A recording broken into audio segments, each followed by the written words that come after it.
Hi Internet, I'm Tango, and these are Tango's Takes. And today's take is all about seeing things differently, or more importantly, taking a look from someone else's perspective.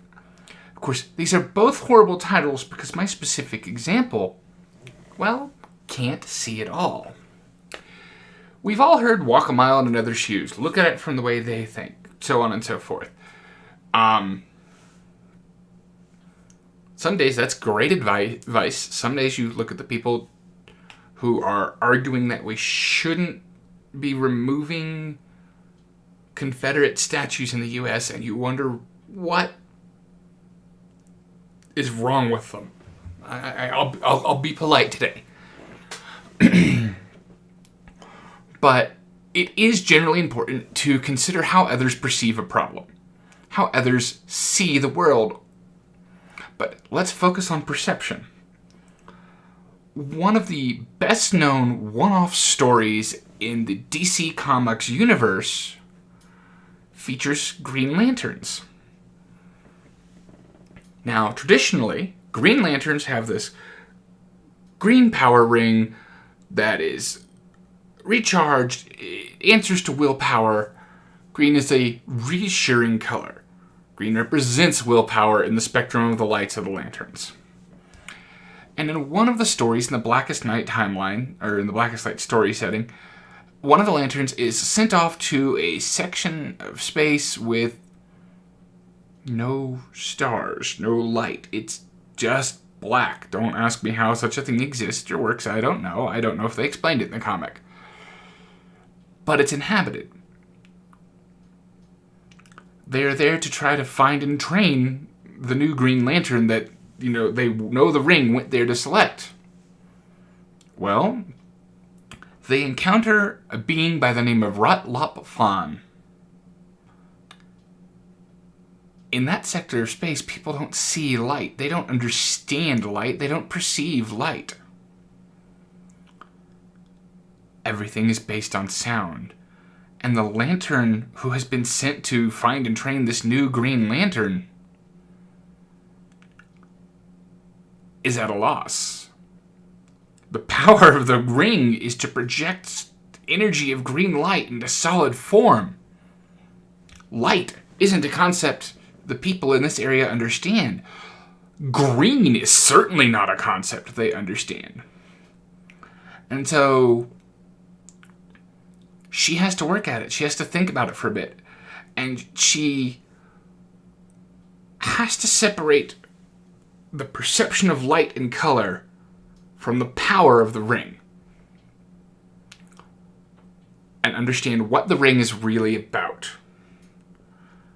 And when she gets that far, she goes back to Rot-Lop-Fan and she goes, okay, is there a note, a single note, more than any other, that your people consider reassuring, strengthening? Because, well, hey, that's how most of us see the color green. Reassuring and strengthening.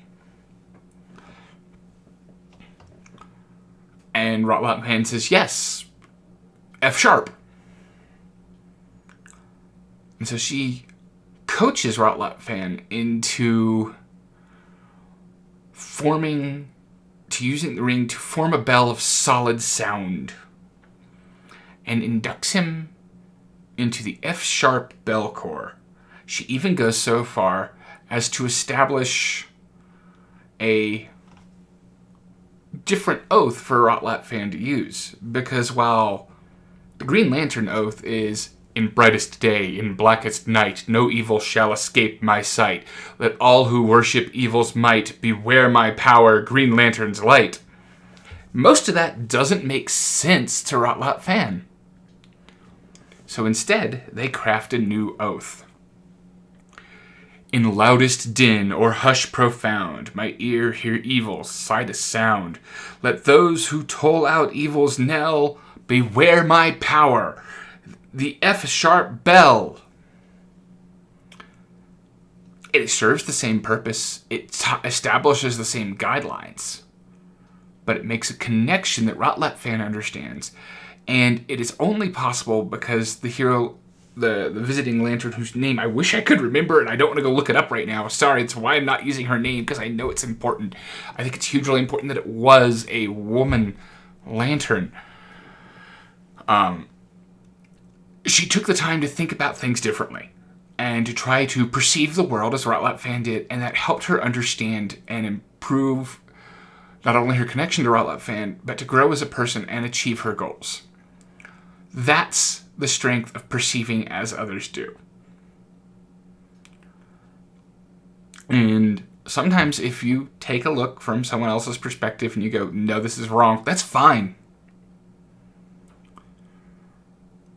The point is, you take a moment to try. Because some days it can be horribly wrong, and some days it's just like, no, wait, maybe you do have a point. And that causes you to think. Stay safe and healthy out there, and I'll catch you all next time.